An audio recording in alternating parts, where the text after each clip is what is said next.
Hello friend. आज का हमारा जो टॉपिक है वो हमारा जीआईसी, यानी आपको पता ही है कि 19 तारीख को इसका एग्ज़ाम है, इसी 19 को। तो सबसे बड़ा कन्फ्यूजन ये है कि क्या करें अगर सेंटर दूर है, क्योंकि जो आयोग ने करा है वो क्या था कि बच्चों के लिए कल्पनीय नहीं था, कि सोचा नहीं था कि वो इस तरह से सेंटर बनाएगा, वो भी कोविड टाइम में। क्योंकि कोविड टाइम में एक तो व्यक्ति के पास आर्थिक स्थिति उसकी मजबूत नहीं है इतनी, और दूसरा ये है कि कोविड टाइम में जितना दूर होगा उतना रिस्क है। तो यहाँ पे हमें क्या देखना है कि हम 3 टॉपिक में मेन लिए गए इसमें।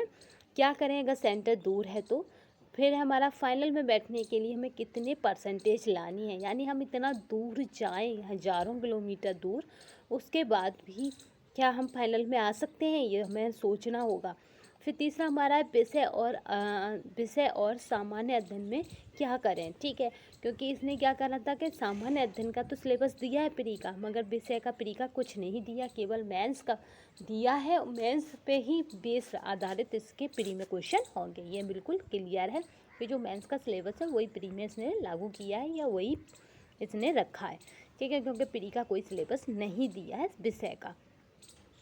यहाँ पे जो भी सब्जेक्ट हैं सबके दूर दूर सेंटर गए हैं। जैसे सपोज़ आपका एजुकेशन का सोनपुर है आपका, और लखनऊ में शायद आपका इंग्लिश है, और कहें गोरखपुर में आपका संस्कृत है। तो इस तरह से काफ़ी दूर दूर। और अगर होम साइंस की बात करें तो आजमगढ़ है। तो यहाँ ये सोचने पे आ जाता है, देखिए पहले आपको क्या करना है अगर सेंटर दूर गया है तो। इस मुद्दे पे बात करते हैं, क्या करें अगर सेंटर दूर गया है। देखिए अभी आपने प्रेजेंट में टीजीटी दिया है, ठीक है, और पीजीटी दिया है। आपने अभी प्रेजेंट में टीजीटी और पीजीटी दिया है, तो आपसे ज़्यादा आपका इवैल्यूएशन कोई अच्छे से नहीं कर सकता। ठीक है, तो जो टीजीटी पीजीटी के मार्क्स हैं, मान लो 10 क्वेश्चन तो आयोग ही गलत देता है, तो आपके जो भी हैं 110 क्वेश्चनों में आप कितना सही करके आए। ठीक है, तो यहाँ पे खुद आप अपना इवैल्यूएशन करिए कि आप अगर दूर जा रहे हैं तो कितना पेपर सही कर सकते हैं, क्योंकि इसमें सबसे बड़ी बात है 1/3 नेगेटिव मार्किंग। ठीक है, 3 आपका गलत होने पर 1 सही के नंबर चले जाएंगे, ये बात याद रखिएगा। दूसरा इसका जो मेन पॉइंट है वो हमारा क्या, कि यहाँ पे आपका 40% यानी 40 क्वेश्चन जीएस के हैं, 80 आपके सब्जेक्ट के हैं। पहले 30 हुआ करते थे, आज से हम जीआईसी के फर्स्ट पेपर जो कंपलसरी पार्ट है उसके प्रीवियस ईयर के क्वेश्चन पेपर डालेंगे, क्योंकि वो काफ़ी बेनिफिट देंगे आपको आपके टारगेट को समझने में। क्योंकि इतना दूर जा रहे हैं, मान लो हमारे 80 यानी ये वाले सब्जेक्ट पे हमारी पकड़ है, क्योंकि हमने अभी टीजीटी पीजीटी दिया है, वो अगर 1/3 की नेगेटिव मार्किंग है। ठीक है, तो आप कितने भी धुरंधर सही 70 क्वेश्चन आप यहाँ कर पाएंगे। 70 में कितने आपके जरा सी थोड़ी सी मिस्टेक से गलत हो सकते हैं, आप खुद अंदाज़ा लगा सकते हैं। तो यहाँ पे आपके ऊपर प्रेशर रहेगा किसका, 1/3 नेगेटिव मार्किंग का। ठीक है, पर इस मार्किंग से क्या होगा कि काफ़ी स्टूडेंट अपने आप रेस से बाहर हो जाएंगे। वैसे उसने कहा है कि वो कितना स्कोर रखेगा बच्चों का पास करने का, वो है हमारा 3 गुना। ठीक है, जैसे कहीं पे सीट है 5, इस तरह की सीटें हैं आपकी। आप अभी हम बात करेंगे सीटों पे ऑल सब्जेक्टों को लेकर। ठीक है, कि हमें पहले सीट देखनी है कि कितनी सीट है, कहाँ तक हम पहुँच सकते हैं। ठीक है, फिर अपनी क्षमता देखनी है कि कहाँ तक हम पहुँच सकते हैं, क्योंकि टीजीटी पीजीटी में नेगेटिव मार्किंग नहीं थी, मगर सीटों का जो स्कोर था वो इसी तरह का था, और उसने हमें बताया कि हम कहाँ पर हैं। ठीक है, तो मैं आपको नहीं बता रही, आप खुद अपने टीजीटी पीजीटी के पेपर को उठाइए और देखिएगा। आप बिना प्रेशर गए थे, यानी नेगेटिव मार्किंग वहाँ नहीं थी, तब आप कितना कर पाए, क्योंकि लेवल उससे कम नहीं आएगा, ये बात हम 101% है। तो आप खुद देखिएगा, आप कितने भी धुरंधर हो 70 आप यहाँ कर सकते हैं। कितने भी अच्छी आपने सामान्य अध्ययन यानी आपकी जनरल स्टडीज़ तैयार हो गई हो या जीके तैयार हो गया हो, तो वो आपका 30 से 35 लास्ट है। ठीक है, क्योंकि आप रीजनिंग है, मैथ है, इसमें सब कुछ है। तो यानी 30 से 35 आप यहाँ कर सकते हैं, क्योंकि इससे ज़्यादा आप कर नहीं सकते, क्योंकि नेगेटिव मार्किंग है। ठीक है, तो हमें क्या करना है कि क्या करें अगर सेंटर दूर गया है तो। अगर हमने एक से ज़्यादा फॉर्म भरे हैं तो पहले हम ये देखेंगे किस में हमारी अच्छी तैयारी है, दूसरा ये देखें कि किस में तो हमारा खर्चा कम पड़ रहा है, और तीसरा ये देखें कि किस में सीट ज़्यादा है। ठीक है, जो कि सीट अगर ज़्यादा होंगी तो केसेस बन जाता है आपके प्री में पास होने का। ठीक है, क्योंकि अभी समझ लो कि हमें सब्जेक्टों में कन्फ्यूजन की वजह से हमने मेहनत नहीं की, मगर प्री में पास हो जाएंगे तो बिल्कुल क्लियर हो जाएगा कि इसी का हमें मेंस देना है, तो वहाँ पे और क्लियर हो जाएगा। तो हमें क्या करना है कि ये देखना है कि कौन से सब्जेक्ट में ज़्यादा सीटें और हम उसमें इतने दिनों में, यानी आज मान लीजिए 9 है, हम 10 मांग के चलते, आज 10 है, मात्र हमारे पास 8 दिन है, तो 8 दिन में हम कितना कर सकते हैं। मेरी तरफ से जो आपके लिए रहेगा वो रहेगा कि जीआईसी के जितने भी आपके फर्स्ट पेपर के, यानी जनरल स्टडी के जितने भी क्वेश्चन प्रीवियस ईयर पेपर हैं, आज से मैं उन्हें डाल दूँगी। तो ये हमारी तरफ से रहेगा, क्योंकि कुछ अपनी पर्सनल उसकी वजह से हमने आपको जीआईसी का नहीं करा पाया, बट अब हम जूनियर का कराने में अभी से जुट गए हैं, जिससे कि हमारा सिलेबस पूरा हो सके जब तक जूनियर का आए। तो याद रखना जूनियर का कब है, 17 अक्टूबर। तो जो टीजीटी वाले विद्यार्थी हैं यानी बीएड वाले, उनके लिए जूनियर का देना बहुत अच्छी बात है और बहुत अच्छी अपॉर्चुनिटी है, क्योंकि वहाँ पे सीटों की संख्या अधिक है। और यहाँ पे भी निराश मत कीजिए, क्योंकि प्राइमरी की 73,000 सीटें आने वाली हैं, इसका कोई भी दोहराई नहीं, इसमें कोई भी क्या है कि आपको बहकावा नहीं, क्योंकि 70 प्लस यानी 72 73 प्लस ही आएंगी, उससे कम नहीं आनी। 51,000 पहले की थी सीटें हमारे पास प्राइमरी में, 22,000 अभी बच गई 69,500 की सीटों में। तो इस तरह से 73% तो 73,000 तो वो हैं ही हैं, प्लस हो सकती हैं सीटें, क्योंकि और देखा जा रहा है, छानबीन चल रही है, यानी गवर्नमेंट की तरफ से इंक्वायरी चल रही है जिसको कहें। तो आप यूपी टेट पर फोकस करें, वो भी प्राइमरी वाले पर। ये बात याद रखना, क्योंकि मैं कई वीडियो में कह चुकी हूँ कि प्राइमरी वाले पे फोकस करना, क्योंकि 73,000 बहुत बड़ी अपने आप में वैकेंसी हैं, क्योंकि 69,500 में 22,000 सीट खाली रह गई हैं योग्य अभ्यर्थी ना मिलने से। जो उनका क्राइटेरिया होता है वो इस तरह का होता है कि योग्य तो सभी हैं, पर वहाँ तक नहीं पहुँच पाए, ये हमारी क्या होती है, कमी होती है। और हम कुछ कह भी नहीं सकते कि ये क्या क्राइटेरिया रखा, क्योंकि क्या जो भी क्राइटेरिया रखा जाता है वो गवर्नमेंट अपने अकॉर्डिंग रखती है। ठीक है, तो यहाँ पे हमें क्या करना है कि अगर सेंटर दूर है तो क्या करें, पहले ऑप्शन में वहाँ की क्या करें, हम उस सब्जेक्ट की सीट देखें। दूसरा अपने टीजीटी पीजीटी का स्कोर देखें। तीसरा अगर हमने कोई और सब्जेक्ट भरा जिसके नज़दीक सेंटर है तो वो उसको हम चूज़ कर सकते हैं, क्योंकि 8 दिन में हम अपने सब्जेक्ट पर कमांड तो कर ही सकते हैं। प्लस हमने जीएस तो अब तक पढ़ा ही होगा, ठीक है, तो अब तक जितना भी पढ़ा है जीएस वो सब जीएस ही है। ठीक है, तो चलिए नेक्स्ट देखते हैं हम। अब क्या करें कि फाइनल में बैठने के लिए कितना परसेंटेज लाना है। तो चलिए हम खुद देख लेते हैं कि आयोग ने क्या कहा है कि कितना आपको परसेंटेज लाना है। इसने कहा है कि प्रारंभिक परीक्षा वस्तुनिष्ठ प्रकार के प्रश्न में गलत उत्तर पर दंड है। ठीक है, नेगेटिव मार्किंग है, यहाँ पे खुद इसने बताया है कि आपको क्या मिलेगी, नेगेटिव मार्किंग मिलेगी। प्रत्येक प्रश्न के लिए 4 विकल्प होंगे। याद रखना कितनी नेगेटिव मार्किंग है, वो हमारी 1/3। तो आपका कितना कटेगा, आपका 0.33 दंड के रूप में काटा जाएगा। याद रखने, यदि कोई उम्मीदवार एक से अधिक उत्तर देता है तो ऐसे में भी उत्तर गलत माना जाएगा। ठीक है, याद रखिएगा, उत्तरों में सही होता है तो भी इसमें क्या होगा, उपयुक्त अनुसार ही उसी तरह दंड दिया जाएगा। तो एक से अधिक गोले मत भर देना एक खाने में। चलिए नेक्स्ट देख लेते हैं। इसमें कहा गया है कि उस प्रश्न को कोई भी दंड नहीं दिया जाएगा। यहाँ पे उम्मीदवार द्वारा उत्तर नहीं दिया जाता तो वहाँ पे कोई भी दंड का प्रावधान नहीं है। अब यहाँ देखिए 20वां पॉइंट कहता है अनुसूचित जाति अनुसूचित जनजाति। इसे देखिए यहाँ पे कह रहा है अनुसूचित जाति अनुसूचित जनजाति के अभ्यर्थियों को न्यूनतम आपकी है न्यूनतम दक्षता मानक, यानी मिनिमम एफिशिएंसी आपका स्टैंडर्ड कितना चाहिए, 35%। इतना तो चाहिए ही चाहिए एससी और एसटी को। ठीक है, इन श्रेणियों के अभ्यर्थी यदि प्रारंभिक और मुख्य परीक्षा में 35% से कम अंक पाते हैं या प्राप्त करते हैं। याद रखना, इसमें प्रारंभिक और मुख्य दोनों का बता दे रही हैं आज ही। प्रारंभिक और मुख्य परीक्षा में 35% से कम अंक प्राप्त करते हैं तो वे श्रेष्ठता या चयन की सूची में सम्मिलित नहीं होंगे।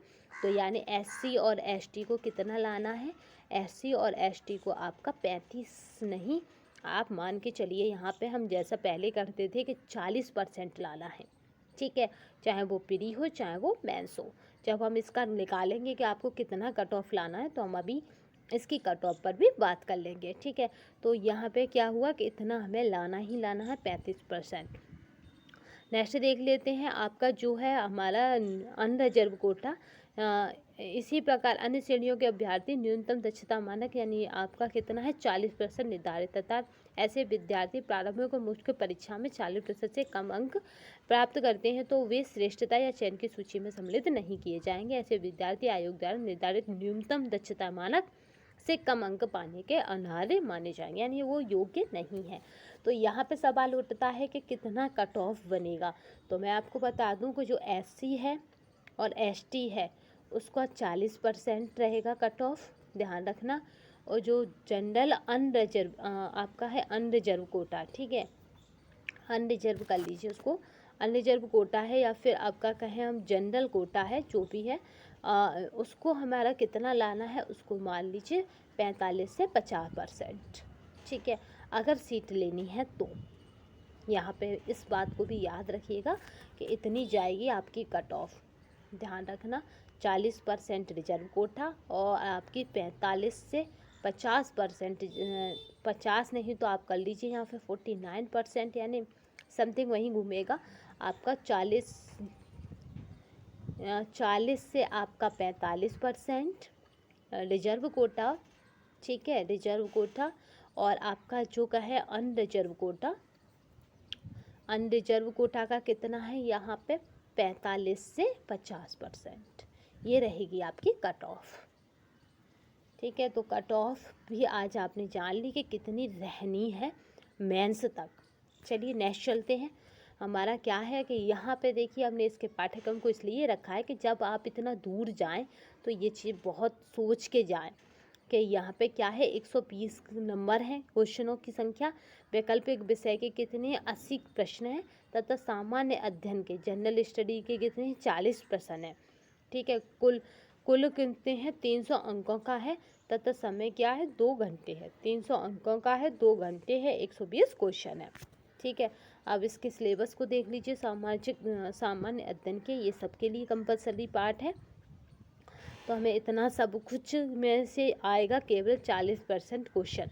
तो 40 में से कितने भी हम अच्छे हों, हम 30 कर ही पाएंगे। 30 हम क्या जितने उसमें जाएंगे सभी 30, 35, 28, 25 यानी 25 से 35 तक कर पाएंगे, कितने भी वो अच्छे हों। 25 से 35 से ज़्यादा क्वेश्चन नहीं कर सकते। तो अमूमन क्या हुआ कि यहाँ पे जो कट ऑफ बनेगी वो 40, 42, 45% से एससी और एसटी की अधिक नहीं जानी। चलिए नेक्स्ट देख लेते हैं। ये है सबसे मेन बात हर सब्जेक्ट की। देखिए यहाँ पे टोटल वैकेंसी हिंदी का कहाँ गया है आपका, हिंदी का लखनऊ, हिंदी का भी बाहर ही है, तो देख लीजिए कहाँ गए। तो हिंदी का कितनी सीट है हिंदी में आपकी 98। और यहाँ पे अनारक्षित वर्ग यानी अनरिजर्व कोटा देख लीजिए, ईडब्ल्यू देख लीजिए आपका, और अन्य पिछड़ा वर्ग देख लीजिए, और अन्य जाति और अन्य अनुसूचित जाति, ठीक है। तो यहाँ पे सबके लिए सीटें दी गई हैं। तो इस चार्ट को देख कर जाइए, मैं टेलीग्राम पर डाल दूँगी। तो आपको उतनी ही क्या करना है, एनर्जी से अपना कार्य करना है। इंग्लिश की बात करें तो इसका लखनऊ गया है, टोटल सीट कितनी है 100। और इसमें क्या है कि अनरिजर्व कोटा यानी आरक्षित वर्ग की 40, अनारक्षित वर्ग की 40 और ईडब्ल्यूएस की 10, और इस तरह से यहाँ पे भी सीट डिफाइंड है। तो आप देख सकते हैं भौतिक विज्ञान की बात करें तो यहाँ पे भौतिक विज्ञान की भी 105 है। अपने कोटा वाइज देख के जाना। और अगर आपने एक से ज़्यादा सब्जेक्ट में डाला है तो ये देखिए उस सब्जेक्ट में कितनी है, जिसमें आपने डाला उसमें कितनी है, और जिसमें डाला उसमें कितनी है, ठीक है। ये हम बात कर रहे हैं पुरुष वर्ग की सीटों की, ठीक है। और पुरुष वर्ग की सीटों की बात करें तो यहाँ की जो कट ऑफ बनेगी वो हम आपको बता दें कि रिजर्व कोटा में जो है आपका, रिजर्व कोटा में कितनी है आपके रिजर्व कोटा में, अगर यहाँ की कट ऑफ की बात करें तो वो 42 से आपका कितना हो जाएगी 46 तक हो सकती है रिजर्व कोटा में। अनरिजर्व की बात करें अनरिजर्व कोटा की, तो यहाँ पे जो रहेगी अनरिजर्व कोटा की सीटें तो वो हमारी हो जाएगी आपकी यहाँ से 44 से आपकी 52 तक, ठीक है। क्योंकि पुरुष वर्ग में क्या होगा आपका कट ऑफ अधिक जाएगी, याद रखिएगा। अगर आपने पुरुष वर्ग में डाला है तो उसमें कट ऑफ अधिक जाएगी। नेक्स्ट चलते हैं। अब है महिला शाखा, इसको देख लेते हैं महिला वर्ग को। तो यहाँ 21 है, अंग्रेजी की 22 है, भौतिक विज्ञान की 57 है आपकी, और रसायन विज्ञान की 59 है, जीव विज्ञान 91 है, और गणित की यहाँ सबसे ज़्यादा है 137 यानी 137 है। तो यहाँ गणित के सबसे ज़्यादा है। अगर बात करें गृह विज्ञान की तो उसे देख लेते हैं। कुछ स्टूडेंट हमारे पास एजुकेशन के भी क्वेरी कर रहे हैं, तो आप देखिए शिक्षा शास्त्र की टोटल सीटें कितनी हैं, 4। तो यानी कि कितना बड़ा कंपटीशन होगा यहाँ पे। गृह विज्ञान की कितनी है, 10 सीटें हैं टोटल, जिसमें से अनरिजर्व है 5। और आपका EWS में एक भी है नहीं, तो किसी ने अगर डाल दिया हो भूल से EWS तो मुझे कमेंट बॉक्स में बताएं, मैं बताऊंगी। अगर आपने होम साइंस से डाला है तो आपको अब क्या करना है, क्योंकि EWS में एक भी सीट नहीं है, और आपकी और कोटों में 3 और 2 इस तरह से सीटें हैं। तो आप यहाँ पे देखिए कि जो स्टूडेंट क्या है, आप पता है लाखों की तादाद में फॉर्म पड़ते हैं, प्लस ऊपर से नेगेटिव मार्किंग है, प्लस इतना दूर का सफ़र है, तो आप वहाँ तक पहुँचते पहुँचते अपने आप को स्वस्थ रख पाएंगे तो अच्छे से पेपर कर पाएंगे। ठीक है। इतिहास की बात करें बालिका वर्ग की, तो यहाँ पे इतिहास की कितनी है, टोटल 15 सीट हैं, 7 हैं आपकी अनरिजर्व कोटा में, और EWS में 1 है, 4 है और 3 है, इस तरह से बढ़ता जा रहा है। ठीक है। तो यहाँ पे क्या है कि आप सीटों को देख के जाइए। महिला वर्ग में क्या है, कट ऑफ कम जाएगी, आपकी रिजर्व कोटा की जाएगी 40 से आपकी यहाँ पे 42 या 43% जाएगी, और अनरिजर्व कोटा की बात करें तो आपकी है 42 से यहाँ पे हो जाएगी आपकी 46। इस तरह से कट ऑफ जाएगी। ओवरऑल कट ऑफ हम आपको पहले ही बता चुके हैं, मतलब यहाँ 40 से एवब कट ऑफ का जाना असंभव है, क्योंकि जब नेगेटिव मार्किंग होती है तो कट ऑफ अपने आप नीचे लुढ़क आती है, क्योंकि कितना भी कोई अच्छा अगर वो क्या करेगा, हर 4 क्वेश्चन राइट के बाद एक क्वेश्चन रॉन्ग डालता रहेगा, तो उसके मार्क्स क्या होंगे, अपने आप कम होते जाएंगे। तो ऐसा हर स्टूडेंट के साथ हो ही जाता है। तो आप समझ पाए कि अपने विषय और सामान्य अध्ययन में क्या करें। ठीक है, क्योंकि कट ऑफ कम जाएगी, आप निश्चिंत रहिए। बस आप ये देखिए कि आपका कौन से सब्जेक्ट से आपने दिया है और उसमें कितनी सीट है, और तथा आप कितना दूर जा सकते हैं, कितना दूर जाने में सक्षम है, ये देखकर अपना जाइएगा, क्योंकि ये ज़्यादा ज़रूरी है देखना, क्योंकि आपको ही सब कुछ करना है। ठीक है, आपको ही ये देखना है, आपको ही सब कुछ करना है, तो आप देकर जाइएगा। मेरी तरफ से सबके लिए बेस्ट ऑफ लक। और आज से मैं GIC के प्रीवियस ईयर के सामान्य अध्ययन के क्वेश्चन पेपर डालूंगी, तो आप तैयार रहिएगा उन्हें देखने के लिए, क्योंकि वो काफ़ी बेनिफिट देंगे आपको, तथा आपको बताएंगे कि GS में आपको कौन सा वाला पार्ट आपका छूट रहा है, जिससे क्वेश्चन बनता है। ठीक है, जब मैं वीडियो लाऊंगी तो ये भी बताती जाऊंगी कि इस वाले टॉपिक को पढ़ के जाएं, यहाँ से क्वेश्चन बनेगा ही बनेगा। तो अभी तक के लिए बस जय हिंद, जय भारत। आप क्या करेंगे, अपनी तैयारी मजबूत रखें, तथा मुझे कमेंट बॉक्स में बताएं कि आपका सेंटर कहाँ गया है, क्या आपका सब्जेक्ट है, ये बताना ना भूलिएगा, क्योंकि उससे क्या होगा कि आपको पता रहे कि हमें कितने क्वेश्चन सही करके आने हैं, क्योंकि मैदान जंग है, ये जीतना लाजमी है। अगर जीते नहीं तो क्या होगा, आपको फ्रस्ट्रेशन हो जाएगा इतनी दूर जाने का। तो चलिए, बस इसी के साथ शेयर, लाइक एंड सब्सक्राइब करना ना भूलिएगा, तथा कमेंट बॉक्स में अवश्य बताइएगा कि आपका सेंटर कहाँ गया है। जय हिंद, जय भारत, धन्यवाद।